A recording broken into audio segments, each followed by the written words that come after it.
আজকে আবারও চলে এসেছি নতুন দিনের একটা নতুন ভিডিও নিয়ে। আজকে কোনো লাঞ্চ থালি নয়। ভাবলাম প্রতিদিনই তো এক ভিডিও দিই, তাই আজকে একটু অন্যরকম ভিডিও হোক। তাই দেখো, সকালে উঠেই ১ম এ আমি ছেলের জন্য খিচুড়ি করব, তাই সব সবজিগুলো কেটে নিয়েছি। সাথে মসুরির ডাল আর যে চালের ভাত খাই আমরা, সেই চাল দিয়ে ভালো করে ধুয়ে নিয়ে প্রেসার কুকারে বসিয়ে দিয়েছি। পরিমাণ মতো নুন, হলুদ আর জল দিয়ে। আর এদিকে দেখো, বাবা বাজার থেকে মাছ নিয়ে এসছে, শোল মাছ আর চিংড়ি মাছ। অর্ধেকগুলো আজকে করব আর অর্ধেকগুলো কালকের জন্য রেখে দিলাম। আর আমার খিচুড়ি হয়ে গেছে, তাই ছেলেকে খাইয়ে একেবারে রান্না করতে চলে আসলাম।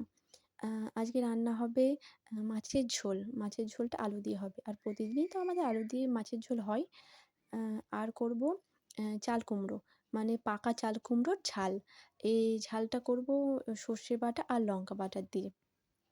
এটা করে নিলাম। আর করব ছেলের জন্য মাছের ঝোল সব সবজি দিয়ে। কী করে করছি চলো দেখি। প্রথমেই একটা কড়াইয়ে তেল দিয়ে পাঁচফোড়ন দিয়ে আ সব সবজিগুলো দিয়ে একটু নুন, হলুদ দিয়ে ভালো করে ভেজে নিয়ে এতে মশলা দিব একটু আদা বাটা আর অর্ধেকের অর্ধেক একটু লঙ্কা দিয়ে একটু জিরে দিয়ে ভালো করে নাড়িয়ে জল দিয়ে মাছটা দিয়ে ফুটিয়ে নামিয়ে নিলেই হয়ে গেল। ভালো লাগলে একটা লাইক করে সাবস্ক্রাইব করে পাশে থেকো। টাটা।